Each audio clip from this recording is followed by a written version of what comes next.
Durant l'Antiquité, les peuples grecs développent les bases de leur civilisation autour de la mer Égée. Bien que constitué de plusieurs cités-États indépendantes, le monde grec est unifié par une religion, une langue, un mode de vie et une vision du monde. Au 5e siècle avant Jésus-Christ, Athènes devient la cité la plus influente du monde hellénique. Première cité à expérimenter le modèle politique démocratique, Athènes affirme son hégémonie et atteint son apogée.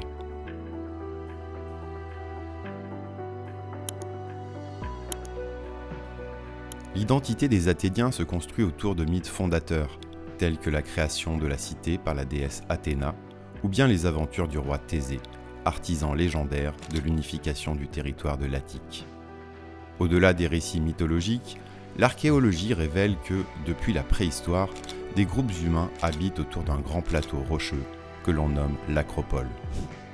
Au fil des siècles de l'Antiquité, ces populations subissent la domination de peuples conquérants, mais parviennent progressivement à contrôler un territoire plus large, l'Attique, et à former une cité autonome, Athènes. La situation géographique de la cité est un atout incontestable. Au cœur du monde grec et à proximité de la mer, Athènes occupe une place stratégique et entretient des relations étroites avec les autres cités. Le port du Pirée témoigne de la puissance maritime d'Athènes. Aussi, l'Attique est riche en ressources. C'est un territoire fertile et propice à l'agriculture. Au sud du territoire, les mines du Laurion, exploitées par les Athéniens, constituent un atout économique important pour la cité. Depuis son origine, Athènes est une monarchie. Un roi gouverne, entouré d'une aristocratie qui forme un conseil, l'aréopage. Au 8e siècle avant Jésus-Christ, au moment où les cités grecques colonisent une grande partie du pourtour méditerranéen, Athènes devient une oligarchie. Le pouvoir est exercé par de grands propriétaires, issus des familles les plus anciennes d'Athènes. Cette concentration des pouvoirs est source de tensions dans la cité, d'autant qu'au 6e siècle avant Jésus-Christ, Athènes traverse une crise économique et sociale importante. Solon, homme d'État athénien, lance une série de réformes pour sortir la cité de la crise. En abolissant l'esclavage pour dette, en créant une classe de citoyens, ainsi que l'ailier, le tribunal populaire, Solon pose les bases d'un gouvernement plus large. Mais ces changements entraînent des troubles. Soutenu par le peuple, Pisistrate s'empare du pouvoir et instaure une tyrannie. Bien que le tyran gouverne seul, il parvient à développer le commerce et la puissance d'Athènes. Au début du 5e siècle, les luttes de pouvoir entre clans amènent Clisthène à proposer des réformes en s'appuyant sur le plus grand nombre. En créant une ecclésia, une grande assemblée du peuple, Clisthène élargit le pouvoir au démos, c'est-à-dire à l'ensemble des citoyens de la cité. L'organisation politique, fondée sur l'origine familiale et la richesse, est révolue. Désormais, Athènes est une démocratie, c'est-à-dire un régime politique dans lequel le plus grand nombre détient le pouvoir. C'est aussi et surtout par la guerre qu'Athènes va affirmer sa puissance. Au 6e siècle avant Jésus-Christ, les Perses multiplient les conquêtes et constituent un immense empire. De nombreuses cités du littoral oriental de la mer Égée sont soumises à l'empire perse, tout comme le pourtour de la mer Noire, riche en ressources. Lorsque les cités d'Ionie se révoltent, celles-ci sollicitent Athènes, qui s'engage militairement auprès d'elles. Mais les armées du roi Darius finissent par écraser le soulèvement.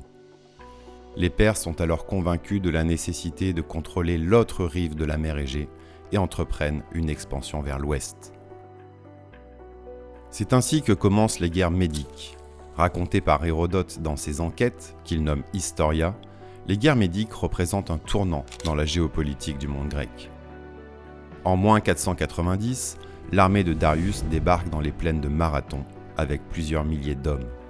Mais les hoplites athéniens, organisés en phalanges, c'est-à-dire des rangs serrés et mieux équipés, remportent la bataille. Les Perses sont repoussés et Athènes s'impose comme la cité la plus puissante du monde grec. Pendant 10 ans, les Perses préparent leur revanche. Le roi Xerxès compte envahir et dominer la Grèce définitivement. Si certaines cités grecques décident de se soumettre aux Perses, ce n'est pas le cas d'Athènes, qui réunit autour d'elle une nécessaire alliance. Le stratège athénien Thémistocle organise la défense en faisant construire une flotte d'envergure. Les trières grecques sont prêtes à rivaliser avec les bateaux ennemis. En moins 480, les Perses attaquent par le nord. Les Spartiates, avec leur roi Léonidas, résistent aux Thermopyles. C'est l'aventure des 300. Mais l'Attique est envahie. Les Athéniens s'enfuient, Athènes est pillée et brûlée. Grâce à Thémistocle, les Athéniens renversent la situation. Les Perses sont vaincus lors de la bataille navale de Salamine, puis définitivement écrasés à Mycale, sur la mer, et à Platée, sur terre. Le prestige d'Athènes est alors considérable. La victoire contre les Perses renforce l'identité commune et le sentiment d'unité des Grecs. Devenue la puissance dominante, Athènes crée la Ligue de Délos, une alliance militaire défensive qui rassemble de nombreuses cités. Celle-ci paye un impôt pour financer l'armée, dont le trésor se situe sur l'île de Délos. En contrepartie, elles sont protégées militairement. Mais la Ligue de Délos devient surtout un moyen pour Athènes de contrôler toute la Grèce et d'imposer son hégémonie.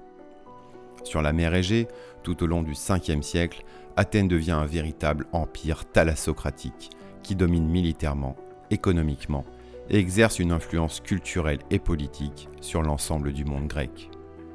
En quelques décennies, et après une succession de réformes, Athènes est donc devenue une démocratie. Le pouvoir est désormais entre les mains d'un grand nombre de citoyens qui exercent la souveraineté de leur cité et qui sont équitablement répartis sur le territoire, suivant le principe d'isonomie, cher au réformateur Clisthène.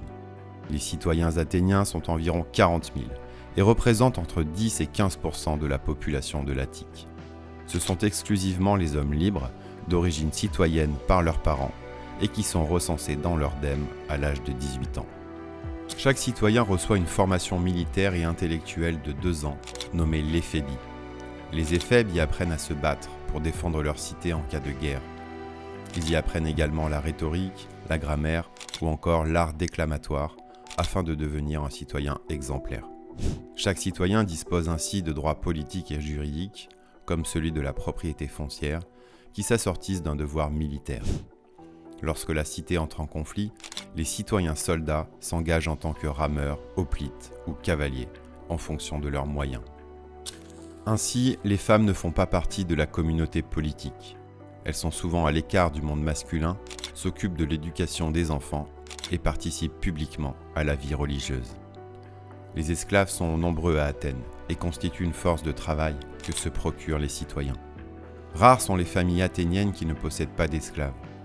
Ils servent aux tâches domestiques, aux travaux agricoles et surtout à travailler dans les mines d'argent du Laurion, au sud de l'Attique. Les affranchissements sont rares. Nombreux sont aussi les étrangers installés à Athènes. Les métèques doivent payer un impôt spécial et exercent le plus souvent des métiers du commerce ou de l'artisanat.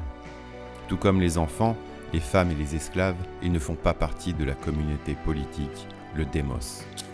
Le démos correspond donc au peuple, dans le sens politique du terme, c'est-à-dire l'ensemble des citoyens. Ceux-ci se constituent en assemblée législative, l'ecclésia. Tous les 10 jours, les citoyens se réunissent sur la colline de la Pnyx pour y voter les lois.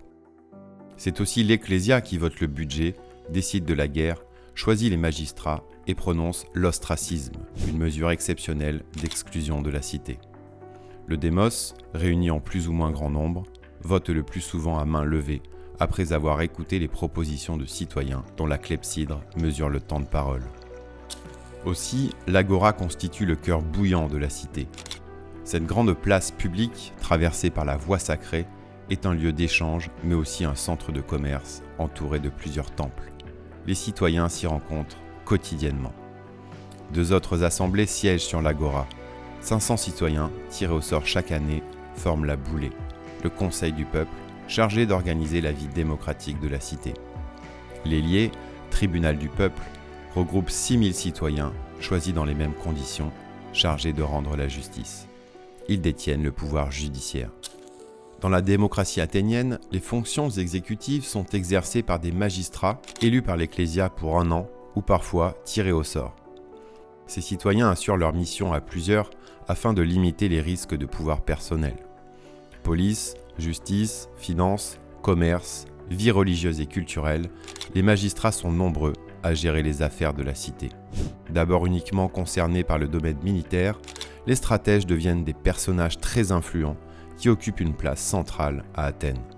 C'est le cas de Périclès, dont les années au pouvoir correspondent à l'âge d'or de la cité. Descendant d'une grande famille aristocratique, Périclès commence sa carrière politique au milieu du 5e siècle. Son influence s'accroît rapidement malgré des oppositions internes. Grâce à son éloquence, ses idées et ses actions, il gagnera la confiance des citoyens athéniens. De 443 à 429 avant Jésus-Christ, Périclès est élu stratège sans interruption. Pendant cette période, il consolide la démocratie en supprimant l'aréopage, vieille assemblée aristocratique, et en rémunérant les charges publiques. Il crée en effet le mistos, afin que tous les citoyens puissent s'investir en politique. Dans les affaires étrangères, Périclès renforce l'hégémonie d'Athènes dans le monde grec, soumettant les cités de la Ligue de Délos de plus en plus drastiquement.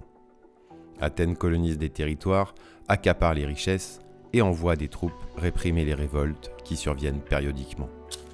Périclès est également un grand bâtisseur. La prospérité d'Athènes lui permet de lancer des travaux d'envergure.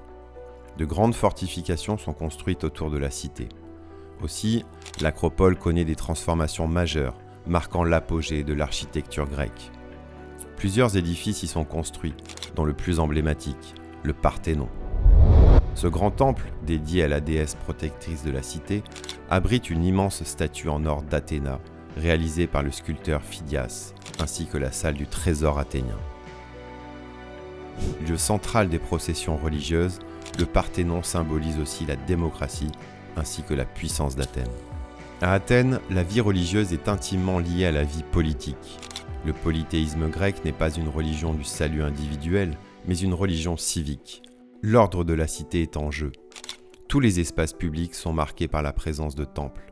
Le sacré sature les espaces politiques, comme sur l'agora. Les croyances, les cultes, les rituels participent à la cohésion sociale de la cité. De grandes manifestations publiques sont organisées, telles les Panathénées, grandes fêtes annuelles célébrées à Athènes en l'honneur de la déesse Athéna.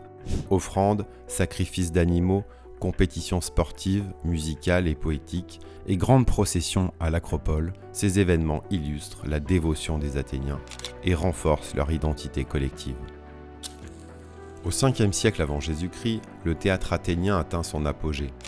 Souvent lié aux célébrations religieuses, notamment en l'honneur de Dionysos, tragédies et comédies mettent en scène la communauté athénienne à travers ses valeurs, son histoire, son destin, et abordent des thèmes mythologiques, mais aussi politiques. Les œuvres des grands dramaturges Euripide, Sophocle, Échille ou encore celles d'Aristophane, auteur de plusieurs dizaines de comédies, marquent leur temps, mais aussi l'histoire de la littérature. C'est également le cas de la philosophie, qui explore des questions fondamentales sur la réalité, la connaissance ou encore la morale. Socrate, Platon et plus tard Aristote façonnent la pensée antique et continueront d'influencer la philosophie occidentale jusqu'à nos jours. Malgré sa domination sur le monde grec et son système novateur, la démocratie athénienne révèle des fragilités. Le pouvoir du grand nombre n'empêche pas de nombreuses rivalités internes, des comportements démagogiques et finalement une forme d'instabilité politique, particulièrement en temps de crise. Après des dizaines d'années de prospérité et d'hégémonie, Athènes est confrontée à l'émergence d'une autre puissance, Sparte. Connue grâce au récit de Thucydide, la guerre du Péloponnèse dure presque 30 ans, entre 431 et 404 avant Jésus-Christ, tandis qu'Athènes maîtrise les mers, Sparte domine sur terre, avec ses hoplites aguerris. Affaiblie par la peste et les incursions successives des armées spartiates, Athènes finit par capituler après un siège prolongé et des défaites militaires. Sparte impose des conditions sévères en mettant fin à la démocratie athénienne et en rétablissant un régime oligarchique.